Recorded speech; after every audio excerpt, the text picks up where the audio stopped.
기도하시겠습니다. 사랑이 많으신 하나님 아버지, 감사합니다. 오늘도 우리에게 은혜 주셔서 첫 시간을 하나님 앞에 예배로 시작하게 하시니 감사합니다. 이 시간 말씀을 나눌 때에 하나님이 예비하신 풍성한 은혜를 우리에게 허락하여 주옵소서. 은혜 주시기를 소원하며 사랑 많으신 예수님 이름으로 기도하옵나이다. 아멘. 오늘 우리에게 주신 하나님의 말씀은 이사야서 3장 1절에서 12절 말씀, 이사야 3장 1절에서 12절 말씀입니다. 이사야서 3장 1절에서 12절 말씀을 찾으셨으면 저와 여러분들이 합독하도록 하겠습니다. 같이 읽겠습니다.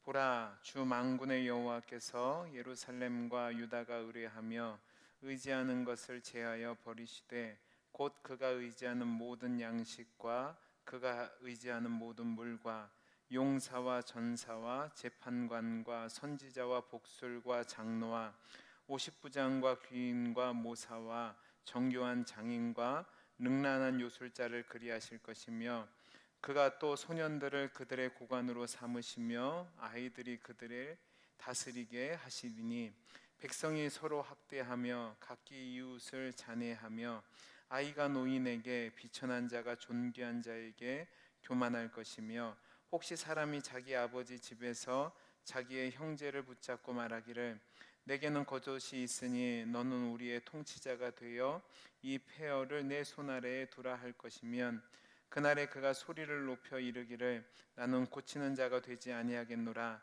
내 집에는 양식도 없고 의복도 없으니 너희는 나를 백성의 통치자로 삼지 말라 하리라. 예루살렘이 멸망하였고 유다가 엎드려졌으면 그들의 언어와 행위가 여호와를 거역하여 그의 영광의 눈을 범하였음이라. 그들의 안색이 불리하게 증거하며 그들의 죄를 말해주고 숨기지 못함이 소돔과 같으니 그들의 영혼에 화가 있을진저 그들의 재앙을 자취하였도다. 너희는 의인에게 복이 있으리라 말하라. 그들은 그들의 행위의 열매를 먹을 것이며 악인에게는 화가 있으리니 이는 그의 손으로 행한 대로 그가 보응을 받을 것임이니라. 내 백성을 학대하는 자는 아이요 다스리는 자는 여자들이라. 내 백성이여 내 인조자들이 너를 유혹하여 내가 다닐 길을 어지럽히느니라. 아멘. 우리는 지난 주말부터 이사야서를 보고 있습니다. 오늘 설교에 앞서서 잠시 이사야서에 대한 큰 그림을 가지고 들어가면 오늘 본문을 좀 더 잘 이해할 수 있을 거라 생각됩니다. 이사야는 구약의 성경 내용 중에서 이사야부터 시작해서 말라기까지 이어지는 총 17권의 예언서 중에서 가장 첫 번째로 기록된 책으로 기원전 8세기에서 7세기에 선지자로 활동했던 이사야가 하나님께 받은 계시의 내용을 기록한 책입니다. 전체 분량으로 본다면 에레미야서 다음으로 두 번째이고 장수로 본다면 66장으로 가장 많은 장을 가진 책입니다. 이사야서의 내용은 구약의 선민의 자손, 특히 솔로몬 사후에 남과 유다로 분열되었는데요. 그 분열된 나라 중에서도 특별히 다윗의 언약의 정통성을 계승하는 남유다 왕국을 1차 대상으로 하여 선민과 남은 자들을 중심으로 심판과 회복될 역사의 전개 과정에 대한 경고와 약속, 그리고 종말론적인 구원의 궁극적인 도래에 대해서 기록한 책입니다. 이 책은 66장이라는 긴 장으로 되어 있지만 구조로 본다면 크게 전반부와 후반부로 나누어지는 아주 단순한 구조를 가지고 있습니다. 먼저 1장에서 39장까지의 내용의 전반부는 선민 이스라엘에 대한 심판과 열방에 대한 심판의 내용이 담겨져 있고 40장부터 66장까지의 후반부의 내용은 여호와의 종이죠. 메시아의 도래로 말미암아 이스라엘이 회복될 것이고 또 그로 말미암아 구원을 얻을 것이라는 내용을 담고 있다고 보시면 되겠습니다. 그 중에서 앞선 부분인 1장에서 39장의 내용을 우리가 앞으로 살펴볼 것인데 1장에서 39장의 내용은 선포의 대상에 따라 크게 세 부분으로 나눠져 있을 수 있습니다. 먼저 1장에서 12장까지가 첫 번째 부분이고, 그 다음에 13장부터 27장까지가 두 번째 부분이고, 28장부터 39장까지가 세 번째 부분인데, 첫째 부분과 세 번째 부분은 예루살렘과 유다를 향한 대상으로 선포의 말씀이 기록되어져 있고, 가운데 끼어 있는 13장에서 27장까지의 내용은 민족들과 열방들을 대상으로 한 하나님의 선포의 내용이 담겨져 있습니다.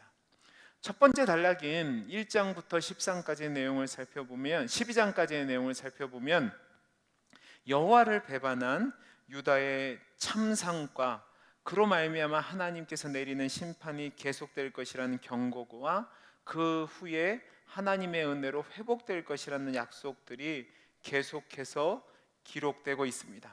그러니까 이러한 큰 그림 속에서 오늘 저와 여러분이 살펴본 3장 1절에서 12절까지의 말씀도 역시 남유다가 하나님을 배반한 모습에 대해서 이사야 선지자가 또한 하나님이 고발하고 있고, 그러한 그들에 대한 하나님의 심판에 대한 경고가 기록되어 있다고 오늘 말씀을 통해서 살펴볼 수 있습니다. 이사야 선지자는 2장 6절에서 22절까지 말씀을 통해서 남유다의 하나님을 거역하고 우상을 숭배하는 실상을 고백하고 여호와의 날에 임할 크고 두려운 심판을 경고하였습니다. 이제는 오늘 우리가 함께 읽은 말씀인 3장 1절에서 12절까지의 내용에서는 남유다가 여호와보다 더 의지하는 것들에 대해서 심판을 내릴 거라고 경고하고 있습니다. 특별히 이스라엘 백성은 하나님의 백성이라는 정체성 속에서 하나님을 절대적으로 의지하였음에도 불구하고 하나님을 의지하고 세상의 권력과 같은 다른 것들을 의지하였습니다. 그러나 아무리 땅에 은금과 보화가 많다 할지라도 하나님께서 유다가 가지고 있는 또 유다가 의지하는 모든 것들을 제하여 버리심으로써 이들이 의지하는 것들이 그들의 참된 의지가 될 수 없을 것임을 드러내 보이실 것이라고 말씀하고 있습니다. 이러한 그림 속에서 오늘 본문을 보면 오늘 본문은 두 개의 단락으로 나눠져 있음을 볼 수 있습니다. 먼저 1절부터 7절까지 말씀인데요, 여기서는 하나님께서 행하시는 엄정한 심판으로 말미암아 남유다가 사회적으로 정치적으로 혼란의 상황에 이를 것이라는 예언을 담고 있습니다. 1절에서 3절까지 말씀을 보시면 유다가 하나님을 배반하고 대신 의지하던 모든 세속적인 것들, 양식과 물과 다른 인적 자원 등을 하나님께서 제하여 버리실 것이라고 경고하고 있습니다. 하나님은 하나님을 거역한 남유다를 아수르 군대를 불러서 당신에게 등을 돌린 자들을 치실 것입니다. 그리고 이때에 이스라엘 백성이 의지하는 것들인 양식과 물은 생존의 필수품입니다. 또한 전시에서는 예루살렘 성의 방어를 결정짓는 핵심 요소였는데 하나님께서 그것들을 없애버리겠다는 겁니다. 자신들이 가지고 있는 물적 자원과 인적 자원을 의지하자 하나님께서 이 모든 것들을 제하여 버리겠다고 말씀하는 거죠. 특별히 여기서 용사는 최고의 병사로 왕위의 친위 부대를 구성하는 용병을 가리키는 것이고, 전사는 징집병이나 훈련을 받은 군사를 가리키는 것이고, 재판은 통치 조직의 일원으로 왕위의 관료에 속하고, 예언자는 하나님의 말씀을 전하는 선지자가 아니라 어떤 주술을 통해서 환상을 보고 말하는 신접한 자들을 이야기하는 것이고, 복술자는 신탁을 내리는 기술자들을, 그리고 장로는 시족사회의 우두머리로서 사회적, 정치적, 사법적 영역에서 상당한 권위를 가진 사람들을 이야기합니다. 또한 50부장은 군 조직의 핵심을 이루는 장교를 이야기하는 거고, 귀인은 왕의 권세자들과 연관되어 있는 힘 있는 사람들을 이야기하는 겁니다. 또한 모사는 왕의 자문관을 이야기하는 것이고, 마술사는 복술자와 함께 민간 신앙에서 상당한 영향력을 행사하는 자들이었습니다. 그러니까 여기에 언급된 사람들은 정치, 사회, 종교, 국방 등 나라를 다스림에 있어서 중요한 집단들에 속한 사람들이고, 그리고 이스라엘 백성이 충분히 의지할 수 있는 것들이었는데 하나님께서 그들을 제하여 버리시겠다는 겁니다. 그러다 보니까 예루살렘과 유다가 모든 부분에서 혼란의 상황과 무질서의 상황과 맞부딪히게 되는 겁니다. 사회 질서를 유지하기 위해서는 최소한의 사회 부범이 존중되어져야 되는데 모든 것이 뒤죽박죽 되어버린 겁니다. 모든 질서가 무너지고 오직 개인의 이익의 행동이 규범이 되는 무질서의 사회가 되었다고 될 것이라고 이야기하는 겁니다. 다음으로 8절에서 12절까지 말씀은 유다가 이렇게 심각한 사회적 혼란에 빠지며 멸망에 이르게 되는 원인을 이야기하는데, 그 이유는 무엇이냐면 그들의 언어와 행위가 여호와를 거역하고 그분의 영광의 눈을 범하였기 때문이라고 이야기합니다. 여기서 여호와의 영광의 눈을 범하였다는 것은 하나님께서 지켜보고 계심에도 불구하고 하나님을 거역한다는 것을 말합니다. 이로 말미암아 10절에서 12절까지 말씀을 보면 유다의 행위에 따른 하나님의 보응을 강조하는데, 유다가 하나님의 심판을 받아 멸망하게 되는 이유는 하나님께서 공의의 하나님이신데 특별히 이스라엘 백성의 지도자들이 이스라엘 백성을 그릇된 길로 인도하였기 때문에 하나님께서 심판하실 것이라고 말씀하고 있습니다. 오늘 이 이사야서 3장 1절에서 12절까지 말씀의 이 내용을 통해서 오늘 아침에 잠시 교훈을 얻기를 원하는 것이 있습니다. 첫째는 무엇이냐면 우리에게 있어서 의지할 대상이 누구냐 하는 겁니다. 성경은 우리의 유일한 의지처는 신실하신 하나님뿐이라고 말씀하고 있습니다. 오늘 우리 본문 1절에서 3절까지 말씀을 다시 한번 같이 읽어보겠습니다. 시작. 보라, 주 만군의 여호와께서 예루살렘과 유다가 의뢰하며 의지하는 것을 제하여 버리시되 곧 그가 의지하는 모든 양식과 그가 의지하는 모든 물과 용사와 전사와 재판관과 선지자와 복술자와 장로와 50부장과 귀인과 모사와 정교한 장인과 능란한 요술자를 그리하실 것이며 라고 되어 있습니다. 1절부터 3절까지 말씀은 제가 아까도 말씀드렸던 것처럼 예루살렘과 유다가 의지했던 모든 자원들이었습니다. 그것들을 하나님이 제하여 버리시겠다는 거죠. 저와 여러분이 살아가면서 받는 유혹 중 가장 큰 유혹 중에 하나가 무엇이냐면 바로 눈에 보이지 않는 하나님보다 눈에 보이는 이 세상들을 의지하고 싶은 유혹입니다. 그러나 여러분, 분명히 말씀드릴 수 있는 것은 무엇이냐면 이 세상의 것들은 그 어떤 것이라도 특별히 하나님의 백성에게 있어서는 진정으로 의지할 대상이 아니라는 겁니다.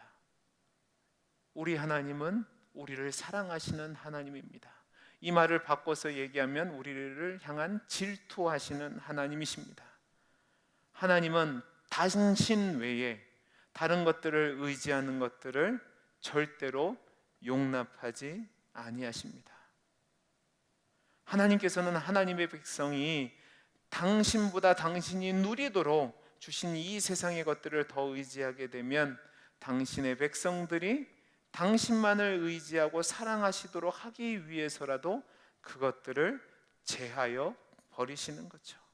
1절 말씀을 보시기 바랍니다. 하나님께서는 예루살렘과 유다가 의지하는 것들을 제하여 버리시겠다고 경고하고 있습니다. 여러분, 이 말씀이 주어질 당시는 남유다의 우시야 왕과 요담 왕 시대였습니다. 이 시대는 남유다가 굉장히 부유했던 시대이며 부족한 것이 없던 시대였습니다. 그리고 그들이 누렸던 모든 그 풍요로움은 하나님이 주신 선물이었죠. 그런데 그들은 하나님이 주신 복을 누리다가 정작 중요한 하나님을 놓치고 그 복을 의지하다가 하나님을 의지하는 존재가 되어버렸습니다. 하나님께서 그 모든 것들을 끊으시겠다는 거죠. 사랑하는 성도 여러분, 저와 여러분이 의지하는 것이 무엇입니까? 여러분은 정말로 하나님만을 의지하십니까? 아니면 하나님이 주신 자원들을 의지하고 계십니까? 여러분, 이 세상의 것들은 절대로 저와 여러분의 진정한 의지처가 되지 않습니다. 우리가 절대적으로 의지해야 될 대상은 오직 신실하신 하나님 한 분뿐입니다. 저는 저와 여러분의 삶 속에 있어서 하나님보다 더 의지하는 것들에서 돌이켜서 온전히 하나님만 의지하는 복된 성도가 될 수 있게 되기를 간절히 소원합니다.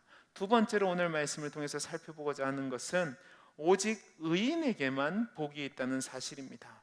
우리 8절부터 11절까지 말씀을 같이 한번 읽어보겠습니다. 예루살렘이 멸망하였고 유다가 엎드려졌으면 그들의 언어와 행위가 여호와를 거역하여 그들의 영광의 눈을 범하였습니다. 그들의 안색이 불리하게 증거하며 그들의 죄를 말해주고 숨기지 못함이 소돔 같으니 그들의 영혼에 화가 있을진저 그들이 재앙을 자취하였도다.